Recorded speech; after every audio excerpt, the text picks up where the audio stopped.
Assalamualaikum جميعا. هيا نستمع إلى قصة اليوم. فما هي القصة سنستمع إليها؟ كالمعتاد قصة جهى، ولكن اليوم سنستمع إلى قصة جديدة من قصص جهى، ألا وهي والله لن أشتريك. Demi Allah, aku tidak akan sekali-kali beli kamu. Okey, korang dapat teka tak Joha tidak akan sekali-kali beli apa? Kisah pada hari ini menceritakan tentang seorang pencuri yang berpura-pura menjadi... nak tahu jadi apa? Hayya nabda.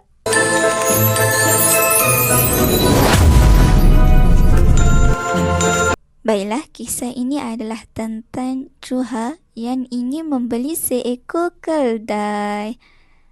Okey, jadi Joha pergilah ke pasar. Setelah sampai di pasar, Joha berhenti berhampiran dengan seekor keldai kerana dia berminat dengan keldai tersebut. Lalu Joha bertanya kepada pemilik keldai itu. Setelah Joha berdebat tentang harganya, pemilik keldai itu bersetuju untuk menjualnya. Kemudian Joha berjalan sambil mengheret keldai itu di belakangnya. Pada ketika itu terdapat dua orang pencuri yang melihat Joha dan keldai itu. Mereka bersetuju untuk mencuri keldai itu.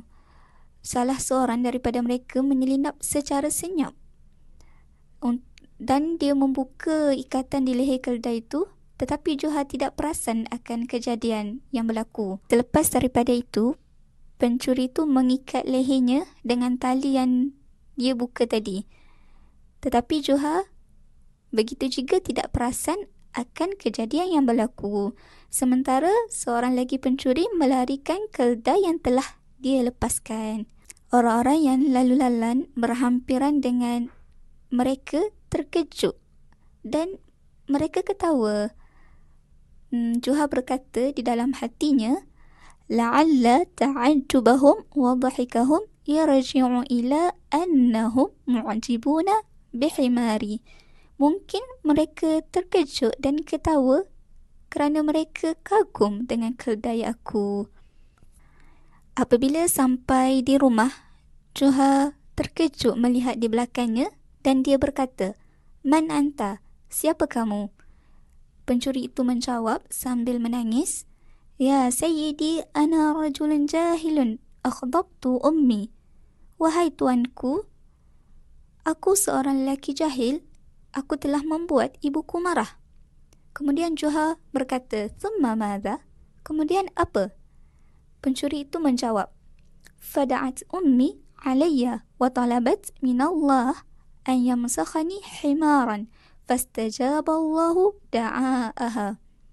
Lalu ibuku berdoa ke atasku dan memohon kepada Allah agar aku ditukar menjadi seekor keldai, maka Allah memperkenankan doanya. Walamma ra'a akhil kabir dhalika arada an yatakhallasa minni fa'aradani fis suqi lil bai'. Apabila abangku melihat perkara itu, dia ingin menyingkirkanku, lalu dia bawa aku ke pasar untuk dijual.